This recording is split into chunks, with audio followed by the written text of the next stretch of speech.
This is a smooth operation brought to you in association with Jonny Lipsham Studios.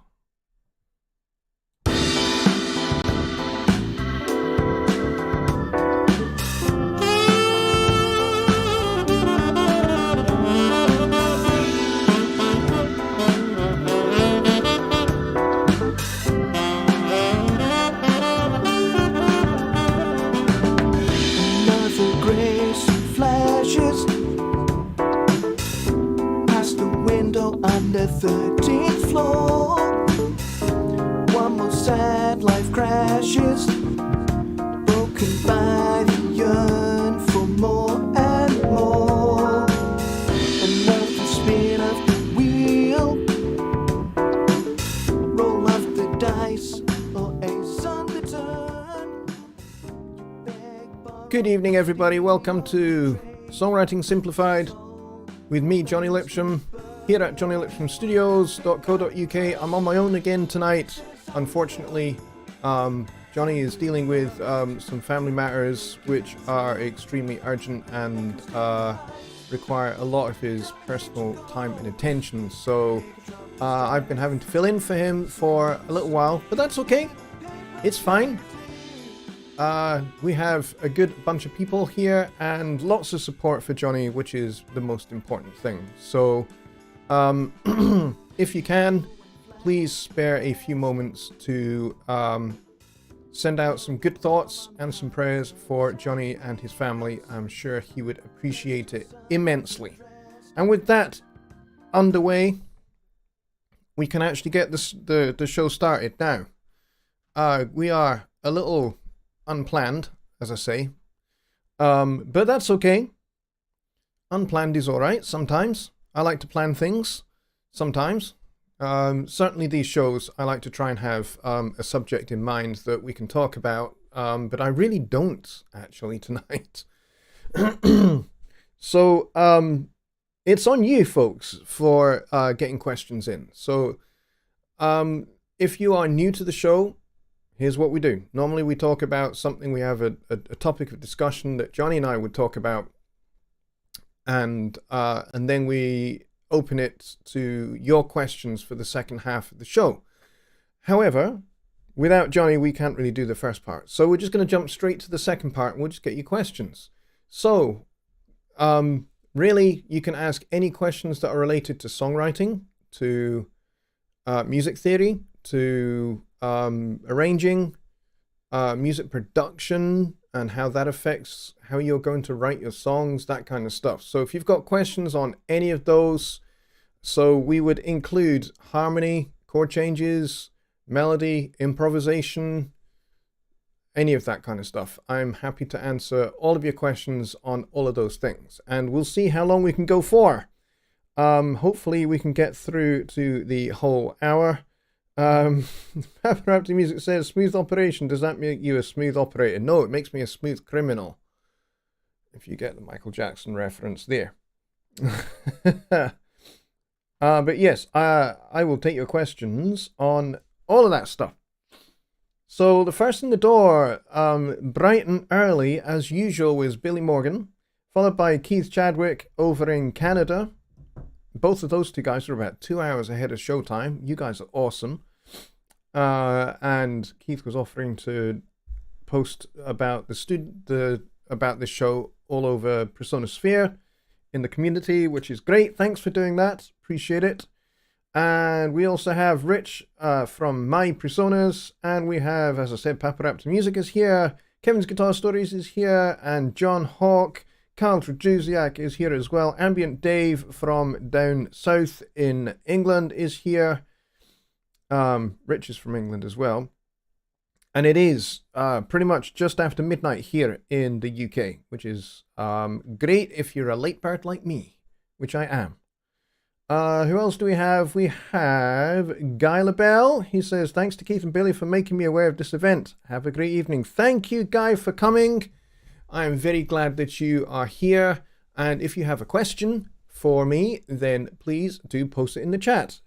And the best way to do that is to type at Jonny Lipsham Studios at the start, and what that does is, for me, that shows my name up in red, so that I can separate out questions from just the general chat. Because I'm happy for you guys to talk amongst yourselves as well, which is most unlike any classroom I've ever taught in. And I have taught in high school classrooms, and I have also taught in university lecture halls as well. And normally chatting amongst yourselves is frowned upon, but not here. Happy for you guys to do it and to get to know each other and share information together.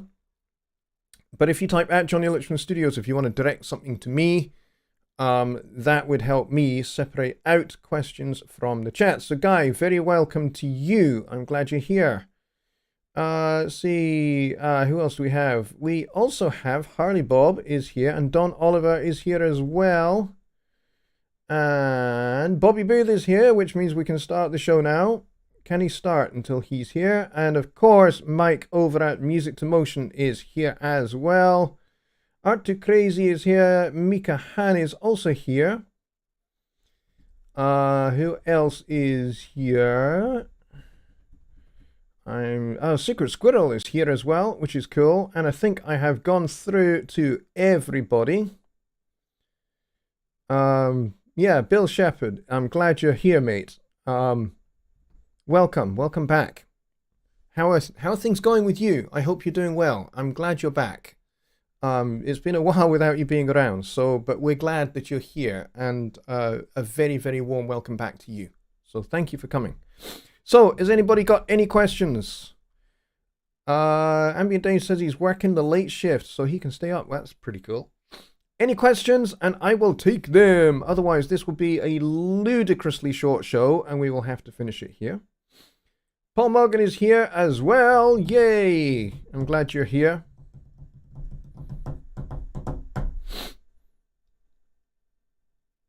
I'm not seeing any questions in the chat. He says he's doing, Bill Shepherd says he's doing great, and he's been lurking. Well, I'm glad you're here, and I'm glad you're lurking here, and you're lurking on this channel. That's great.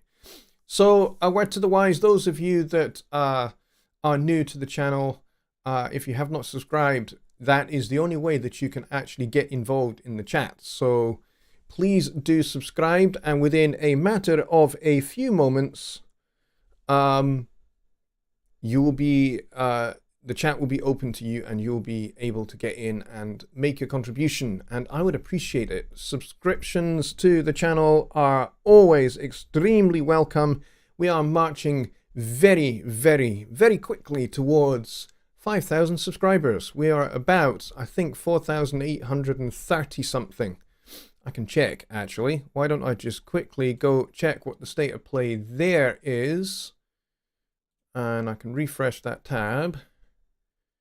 And we are at 4,839. So we are not very far away from 4,840. And then, as I say, we're getting closer and closer to 5,000 subscribers, which is a big goal for me, a big target. Once we've got there, we can have a bit of a party, and then we can move on towards 10,000 subscribers.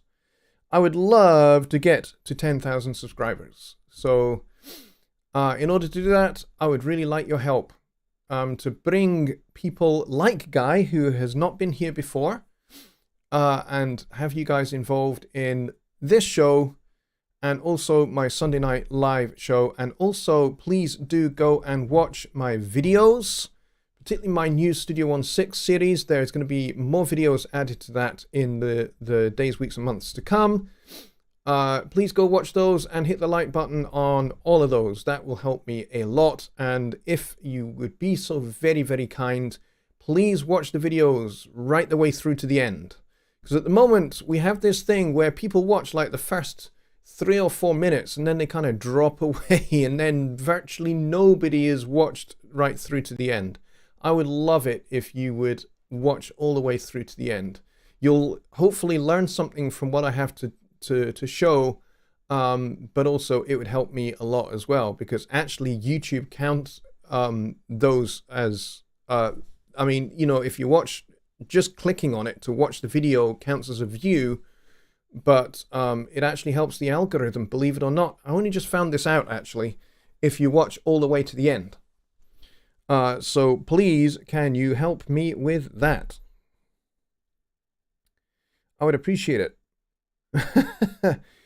Okay, Mike has the first question. And he's being hilarious. It's a bit of an in-joke. And his question is, why does a song have a beginning and an end? Well, a song has to start somewhere, and a song has to finish somewhere. Otherwise, if it doesn't start, it doesn't exist.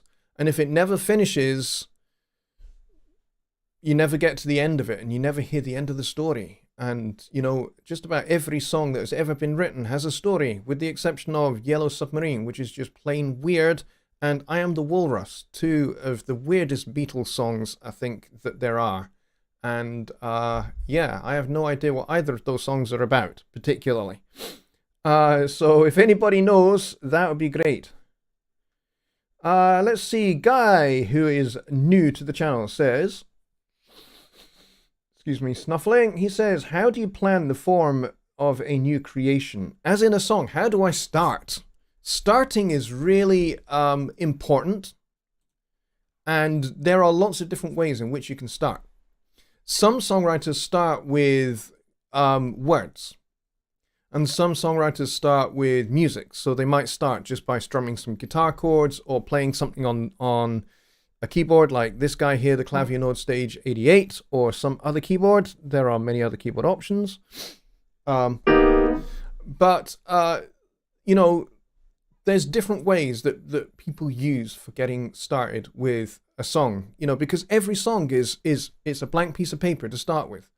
So how do you go from abstract, I am going to write a song, which is a really abstract idea because it's too broad really to understand, you know.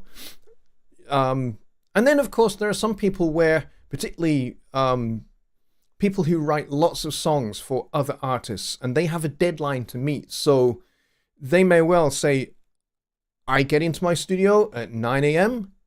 and by the time I get to 5 p.m. I will have written X, Y, and Z songs for X, Y, and Z artists. So for them, it's scheduled, whichever way you want to say it, scheduled. So,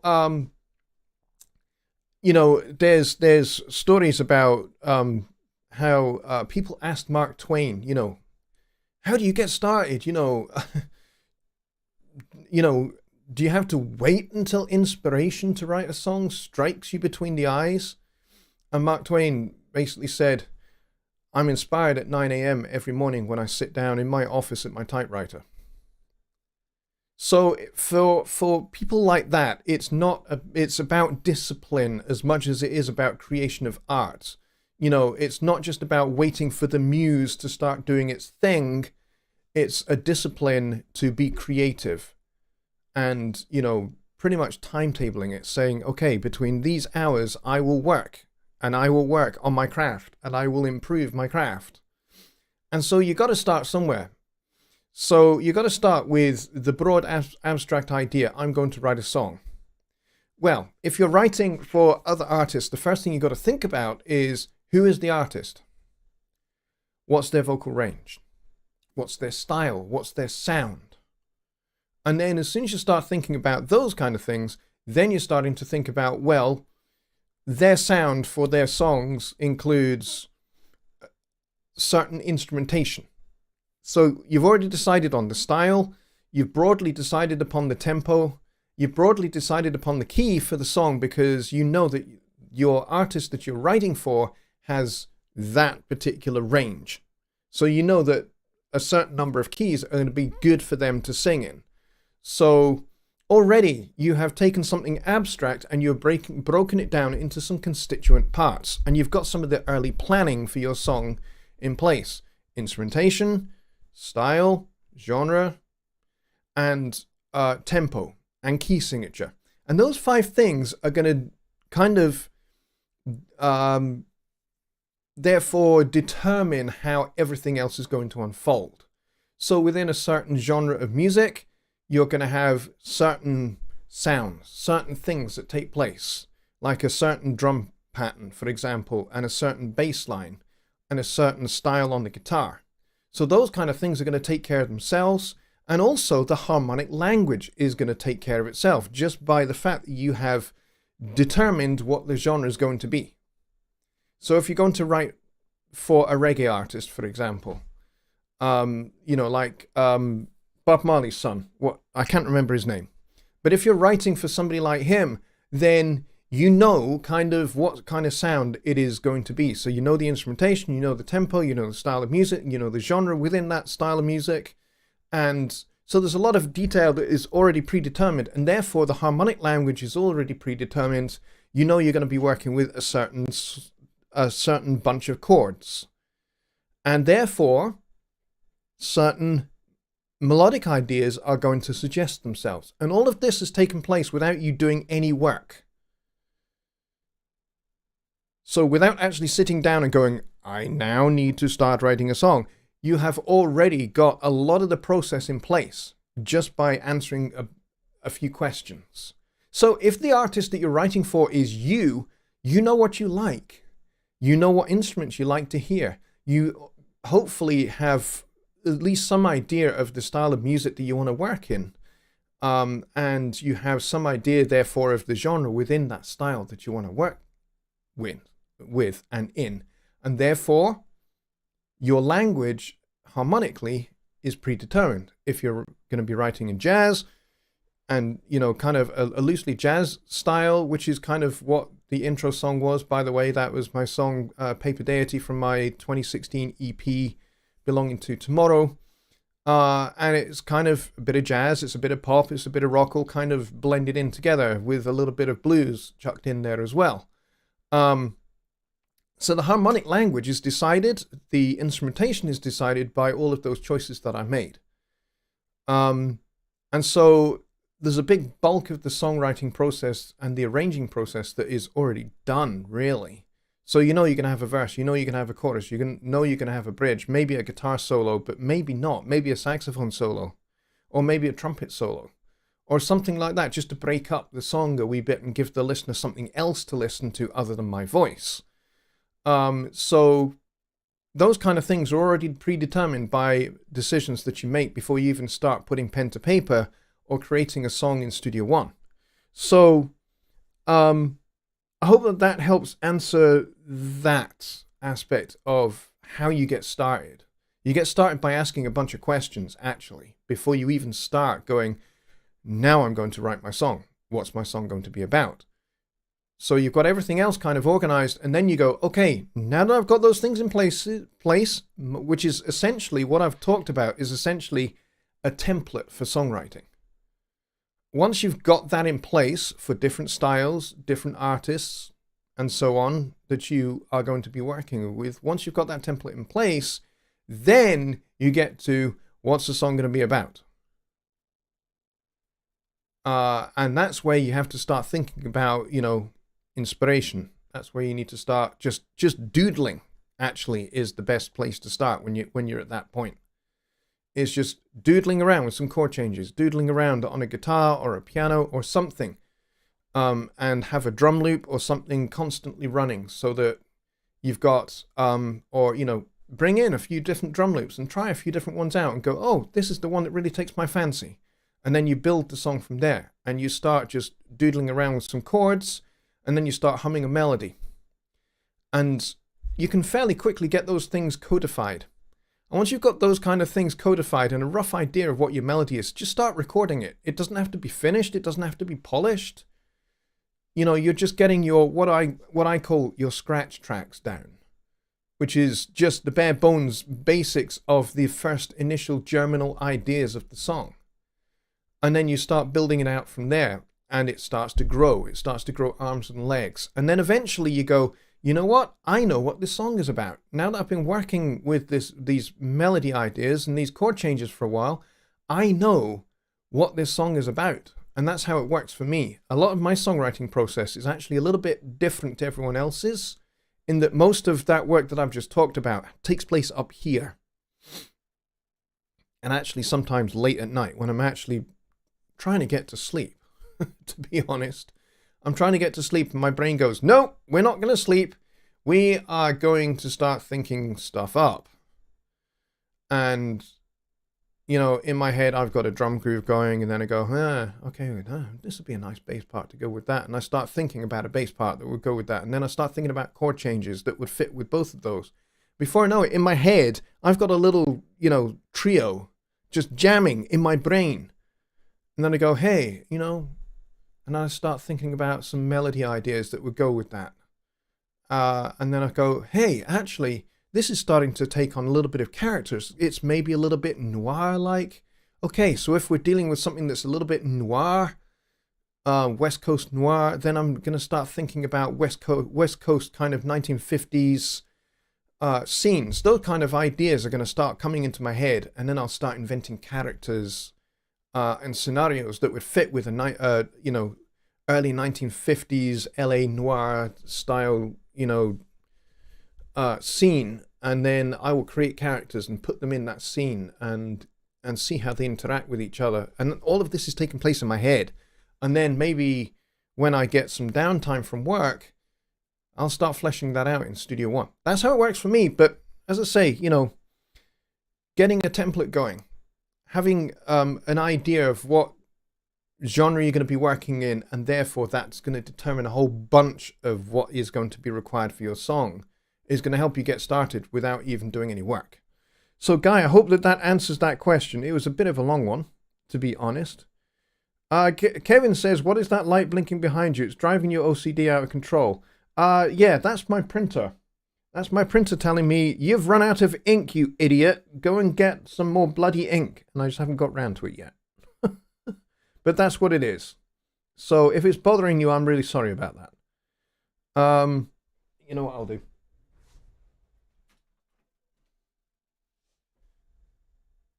No, that doesn't really help it, does it? Because it's still flashing. Okay. I kind of had hope that that would help, but it didn't really. All right, let's go back up. But yes, Guy, I hope that answers that question for you. It's a good one. Let's see. Ambient Dave says, I need some Halloween ideas from Studio One 6. Halloween ideas. Find something dark, something spooky. Find some sounds in something like Mai Tai. And start working with some unusual chords. You know, minor chords are good. Diminished chords are even better. You know why? Because they are kind of minor plus, is what I like to call them. You know, they're kind of, you know, if you take, there's a major chord. It's bright, it's happy, you know. You know, it's bright, it's happy, it's jovial. Yeah, kind of a little bit darker now. Maybe a little bit more dirge-like, funeral-like. Okay.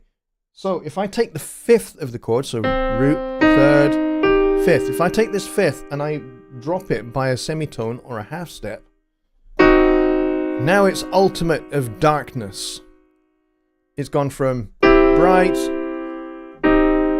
dark, really, really dark. So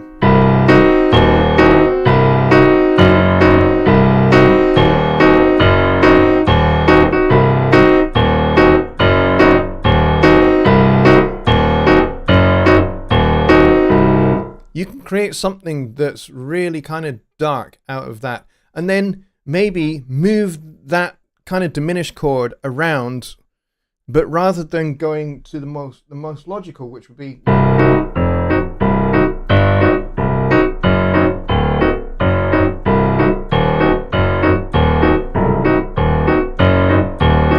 you know, the next most logical place to go is here, you know, to this F diminished.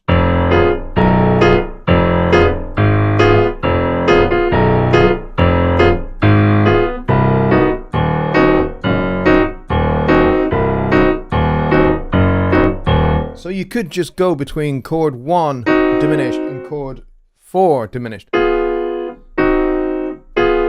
Make it really dark.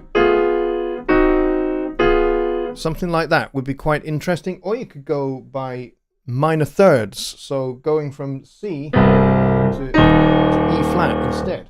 Keeping that kind of diminished thing going. So we go C flat, G, flat.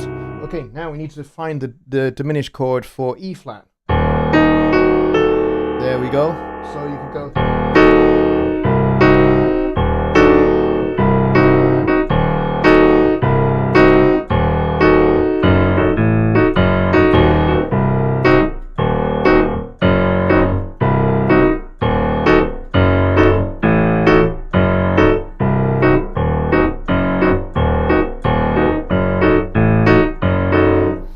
So, and you don't have to kind of like do that umpire thing, but it might be quite interesting stylistically to do something that's just different from what you would normally do.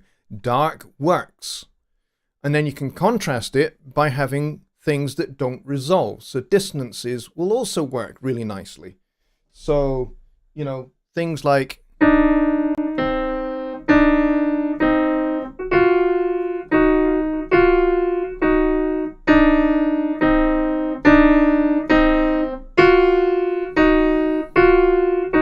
stuff like that will work really nice. And then emphasize beats that are not, you know, I'm going to say normal, but beats that are not strong. So emphasize weak beats, which would be like the upbeats of the downbeat quarter notes, or beats 2 and 4, or, you know, any other subdivision that doesn't land on a beat. Emphasize those, so that your rhythm has this kind of off-balance, off-kilter sense. And then you can go to town with synths and strings and dark sounds and low brass and low woodwinds and that kind of stuff. So you could have, like, down here, playing this bit, you could have, like, low strings, basses, cellos, but you could also have bass clarinets. Bass clarinets are great, and double bassoons. You could have them kind of playing those low things. But you could also have like euphoniums and B-flat bass brass instruments as well, down low as well.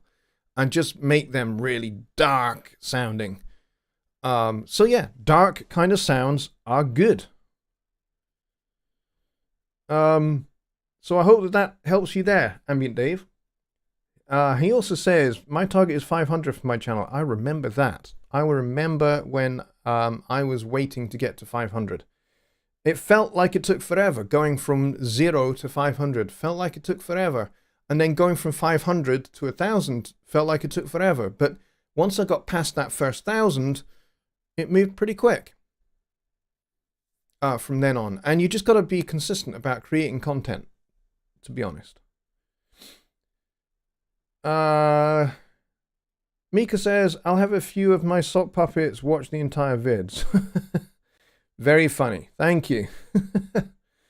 Pepper Raptor Music says, if the song never ends, it's probably just tinnitus. Yeah, it probably is, or you have actually gone insane. Starting ain't the problem for me. Finishing, on the other hand, that's the question. You know what? Some songs should just be left hanging in the air. Don't finish them. There's a heck of a lot of songs out there that actually are on records that are really successful that never finish. They just fade out. And you could argue that that is the finish. Maybe. But has the story actually concluded? Has the story been told? Or are you going to leave the listener to kind of go, hey, I wonder what happens. I wonder what happens. Because then that will make them want more. You know? They will have just that hint of dissatisfaction. You know, they'll be really pleased, very satisfied with be engaged with your song, hopefully. But if you leave them just with that little twinge where they're not quite sure what actually happens, what's going to happen next to your characters in the song, then, you know, you can leave that kind of open-ended. And unresolved endings actually can be very useful. You know, I actually use this as a device quite a bit. So I will end on a chord that doesn't belong. That's one of my favorite devices. Ending on a chord that doesn't belong. So, you know, if I'm in C...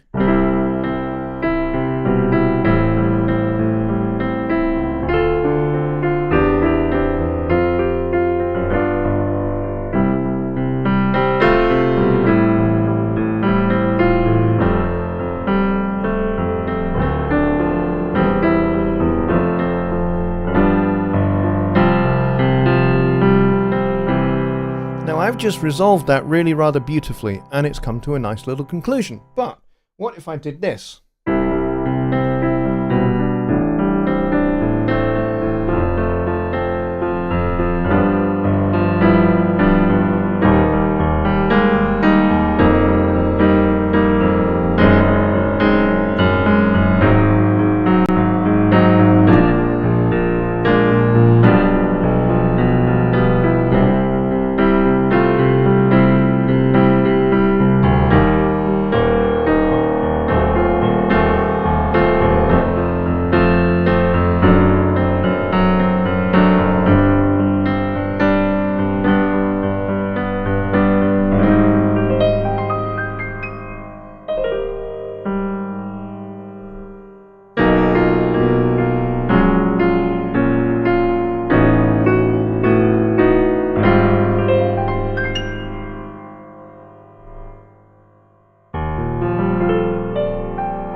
So I have just absolutely ended on a chord that is completely foreign to the key of C major.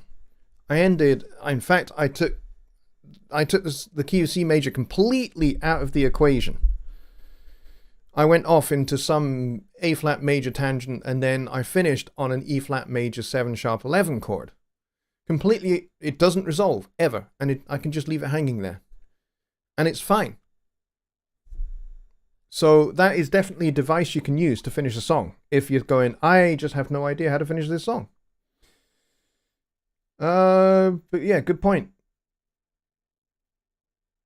Let's see. Kevin says, oh, you talked about the light. Okay, we've kind of dealt with that one. Bob's New York is here. Good to see you, Dave. Welcome. Let's see. Dave says, thank you for being consistent. It's not easy when I got various retail shifts and days off. Yeah, being consistent is definitely not easy. For sure, when you've got a day job. It's, because when you get to the end of your day job, you're just like, you know what? I've had a busy day. I've had a tough day. The last thing I want to do is make a video. I'm just too tired. And I don't want to come across as tired on my videos. So I'll wait for the weekend. And then you get to the weekend and then it's just like family commitments kick in. And then you go, okay, well, I'll wait until Saturday night or Sunday night. And then of course I do my show on Sunday nights at midnight. And all my family are sound asleep. So it's that point of the commitment is not a problem. But it does mean you have to find a way to fit in some extra time for making content. And the other thing you have to remember is that making content for your channel should be fun. So if you approach it with that in mind and be excited about what you're doing and why you're making the content, why you're making those videos, then it will help you get excited for actually sitting and doing it and hitting record. Oftentimes, that's the hardest part. Even as a songwriter, the hardest part is actually just getting to doing it, which goes back to kind of what I said about scheduling things. And I think particularly if you do have a day job like you do, like I do, I work for Presonus, that's my day job. So, I'm working 10:30 in the morning till 6:30 at night, working for Presonus, and then of course I've got dinner, and then I've got to get the kids to bed. So I have to schedule some time. When am I actually going to sit and make some videos? When am I actually going to sit and start planning my next few shows and that kind of stuff? So I have to actually just get a calendar app out on my phone or on the computer or in Microsoft Office or wherever it is that you schedule things, even on a good old-fashioned paper diary will help, and just go, right, at this time, on this evening, that's my window for making videos. And then once the video is shot, then you can edit it. I try and do as little editing as I can get away with. And then I can you know, sort of render them. I can render them, and then I've got like a batch of about 5 or 6 videos, and then I can just start uploading them. And the cool thing about YouTube is you can, you know, you want to be uploading consistently, so at a regular time, so that your audience goes, this is when Jonny normally puts out a video, or this is when Jonny normally does his live show. So, you know, my audience knows what to expect. They know when I'm going to be going live. They know broadly when I make videos. So the cool thing about YouTube now is that you can schedule a video. So you can upload it and then you can schedule it to publish at a certain time. So if you know that your peak audience is going to be available from, say, 10 p.m. on a Tuesday, then you can shoot your videos ahead of time, have them uploaded and scheduled so that they go public at 10 p.m. on a Tuesday. And you can do that every week. So you can shoot 5 or 6 videos, and then if you're putting out weekly content, and 10 p.m. on Tuesday is when you're going to make your videos go live, then you can have a video that is already uploaded and it's already done. You've got 5 or 6 videos already uploaded to YouTube, and you've got them scheduled to go public every Tuesday.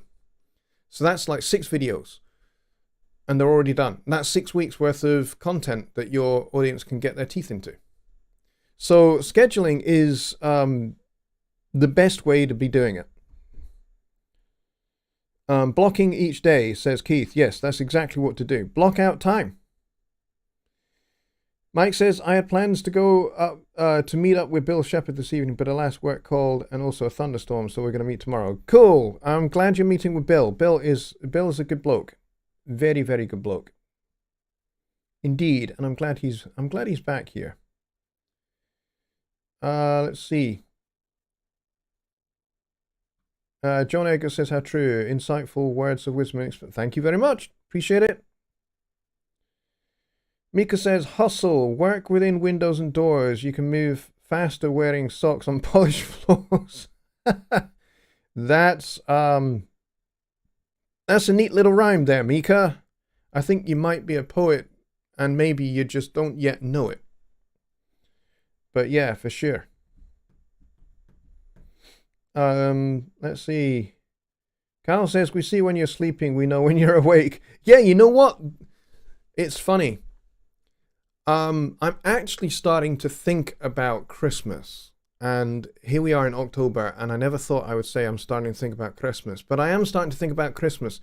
Not just from, hey, what the heck am I going to get my kids this Christmas? And what the heck am I going to get my wife? That's probably the hardest question to answer. Kids one, yeah, quite easy to answer. I can deal with that. Figuring out what to get my wife for Christmas is the hardest thing ever. Not because she's hard to buy for, because she really isn't. I just have to think harder about it. But that's not what I'm wanting to get at. Wanting to get at for Christmas is I'm actually starting to think about Christmas content that we can do together for Songwriting Simplified and also for Sunday Night Live. So I think I'm going to set you guys a little task. I'm reluctant to call this a homework task, but I would like you guys to do a little bit of research and find the scariest lyrics in Christmas carols. So we're kind of combining Halloween with Christmas, I guess. But, you know, I want to start thinking about Christmas content. So over the next few weeks and the next couple of months until we start heading into December, and I want to make all of my December shows Christmas orientated, which is going to annoy the crap out of some people, but tough. So I would like you guys to spend the next few weeks scouring the internet to find the weirdest and scariest and spookiest lyrics in Christmas songs, like the one that is cited in the chat there by Kyle. He knows when you're sleeping. He knows when you're awake. I mean, what does that suggest about Santa Claus? well, I think it's meant to suggest that he's kind of omniscient. He's all-knowing. But it also suggests that he's kind of constantly just kind of watching you and watching what you do. Does he have like a webcam or something? Stuff like that. So if you guys can find examples of slightly weird, slightly disturbing lyrics like that, what I would like to do is collate from you guys just those lyrics. So even if it's just like one line from a song, just send me that line. If you find a real doozy of a line, send that to me. Go to the website address down there, and what I want you to do is email me, and in the subject line put Scary Christmas lyric, and then just quote that lyric in your email. And I'm going to collect all of these into a document. And what I'm going to try to do, depending upon how many scary lines I get for you guys, I'm going to improvise a brand new Christmas carol live in front of you guys.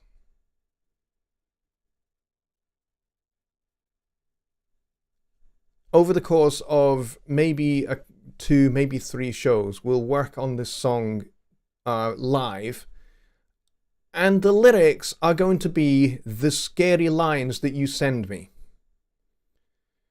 So I'm not thinking the original melody from the original carol or anything like that. I'm not going to make it like a patchwork of citations from different songs, but I'm going to set them to brand new music.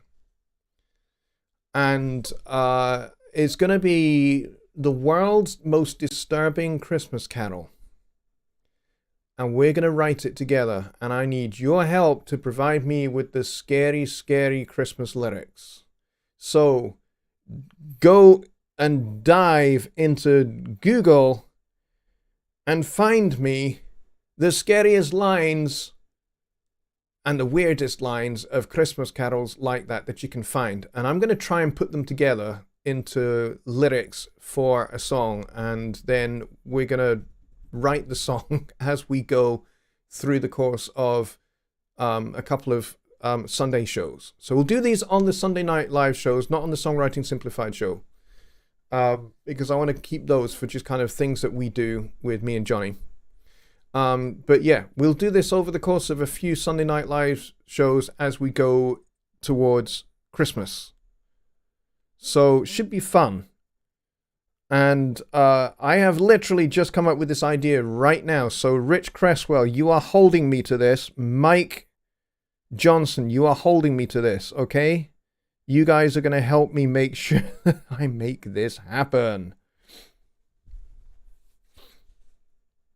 Keith Chadwick says, it better have bloody bagpipes. Keith, your job is going to be finding me samples of bagpipes that I can load into Impact or Sample 1, and I can trigger them. So perhaps call it Christmas Karen. Yeah, Christmas Karen. Maybe we could do that. Mr. Mills is here. Hello, Mr. Mills. Sorry, all I can think on is miracles. That's fine. But there are some pretty weird and wacky Christmas songs out there, and that's kind of what I want to do. It's not that I want to do an anti-Christmas song, because I'm very pro-Christmas song. I'm a Christian. So, you know, the Christmas story to me is it's the second most important thing to me, in fact. The Easter story is maybe the most important thing. Second only to, of course, as I say, the Christmas story. Those two are the most important things. But yes, Keith, you have just won yourself a job.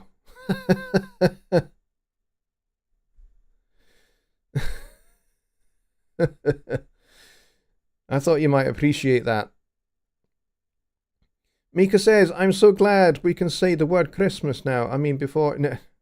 Yeah, let's not go there. This is not a politics show. This is Songwriting Simplified.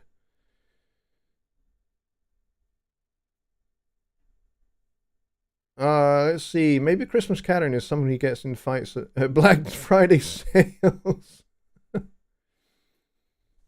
Kind of like the Weird Al idea. Well, yeah, a little bit, but we're not going to do Weird Al, okay? We're going to do distinctly, uniquely ours and our own kind of thing. With a wee Scottish twist, obviously. Can we come up with our own lyrics? I would prefer it if they were taken from actual bona fide, genuine Christmas carols. Because I want this to be something that people can recognize. And they can go, oh, I recognize that lyric. And then they'll go, oh, yeah, that lyric's a wee bit dodge, right? So that's kind of the idea.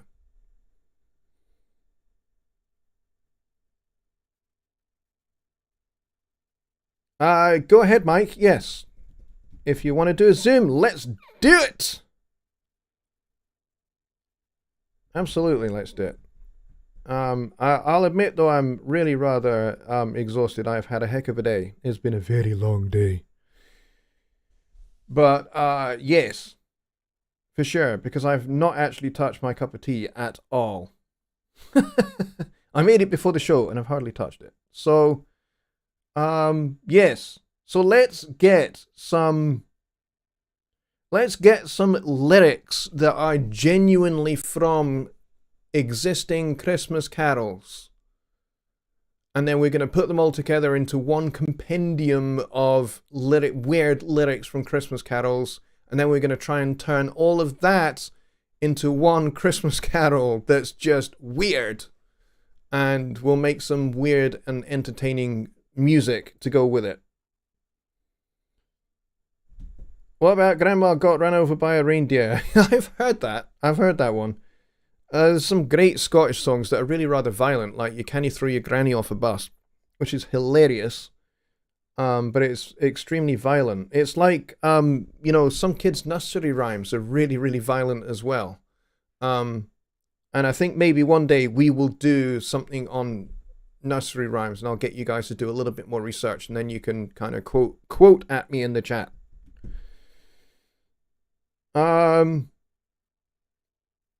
Cool. All right, so we have 8 minutes left. I think you guys get the idea.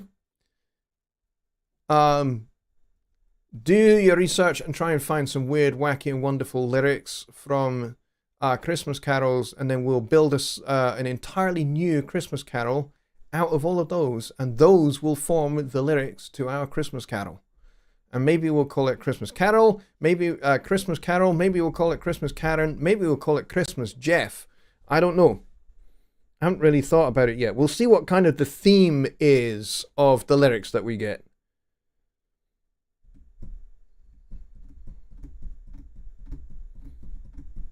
Lollipop Guild has a very fine point.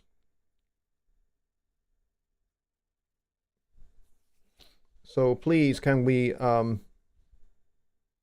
respond to that, please? I would appreciate it. Moderators, can you help out as well? Thank you. All right.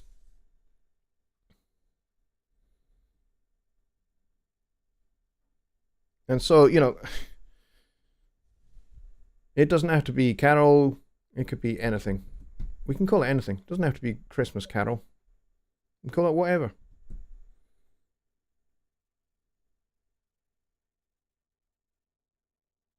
All right, so I take it we have no more questions. So if that's the case, we'll end the show here. Just a few minutes early, which means I can actually down this cup of tea in one, because it'll be cool enough to just drink it like it's beer.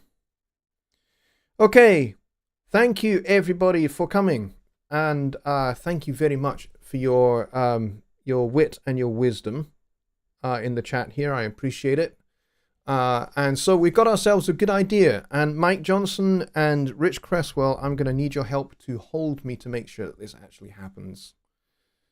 So it's hopefully going to be good. All right, folks, I bid you all a very good evening. Mike at Music to Motion has put in the after show chat there. So if you guys are interested in that, let's do it. Good night, everybody.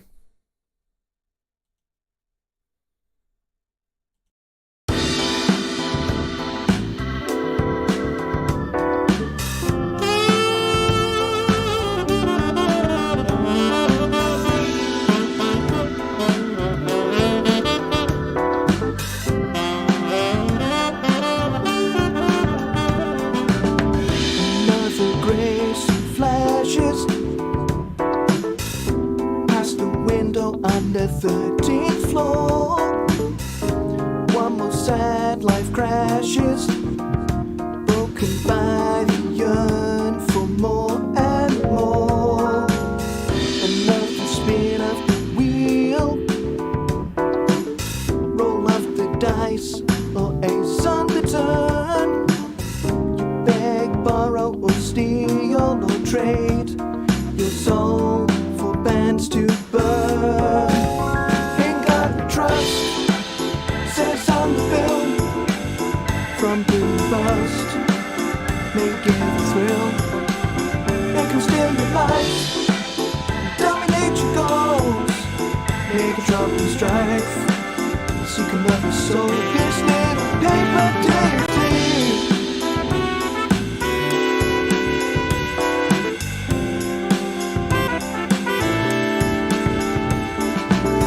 Let's go and flash the plastic, blow it all on hot girls and wheels. Let's do something drastic. In the morning we'll never feel. Where were you on Black Wednesday? Stood for hours outside the Northern Rock. Still hungover from Tuesday. Must we take this banker's cross? In God we trust, says on the bill.